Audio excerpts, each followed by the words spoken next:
had a telephone call from a friend of mine, an old friend of mine, yesterday.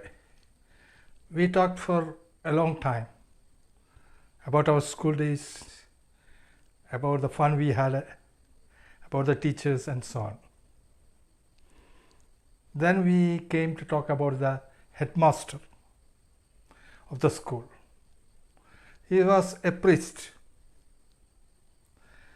and he was very strict to the students.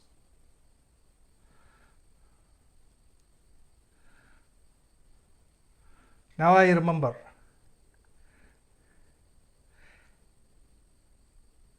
a daily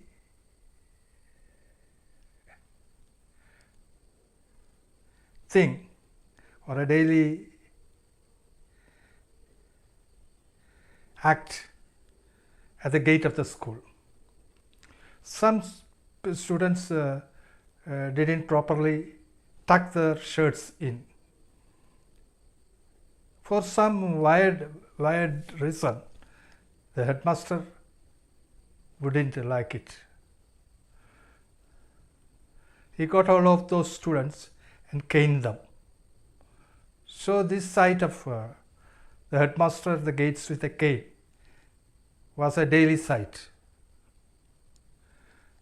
Now I usually reach the school early, so I wasn't subjected to this humiliation.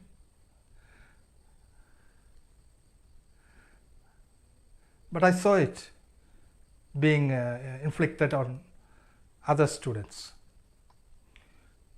Now the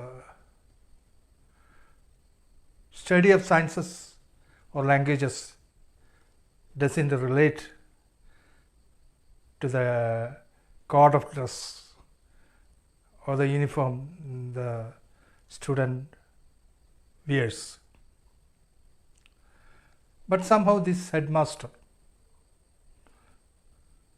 was fixed on the idea and didn't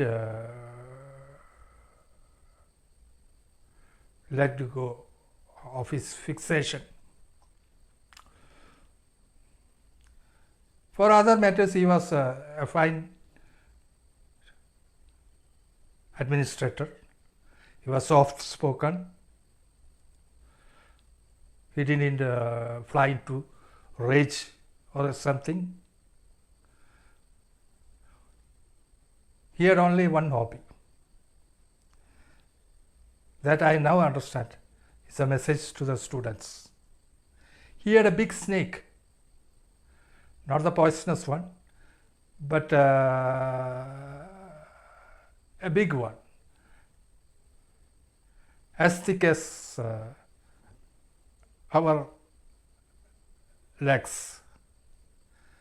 It was put in a cage under the staircase, and he took it out occasionally and put it on his shoulders. It was a curious sight. What he conveyed by that was he wasn't afraid. He wasn't a weak person. He could take all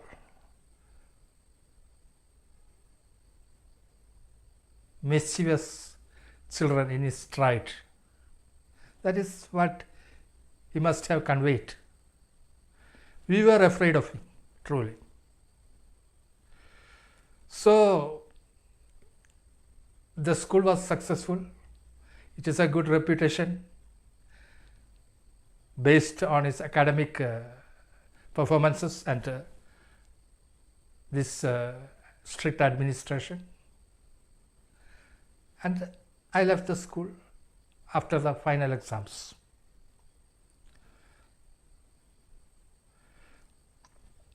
Now 10 or 20 years later, I was going along with a friend in a car.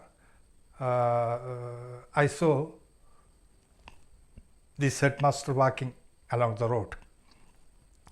It was an evening. He must be taking an evening walk. My friend, a devout Christian, stopped seeing the father. He asked him, "Father, can I drop you?" And this retired master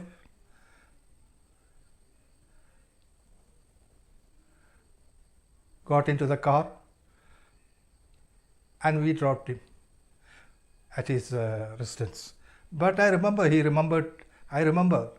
that he remembered me. He had a good memory. He was okay, but his hands were shaking. And that made me remember his cane.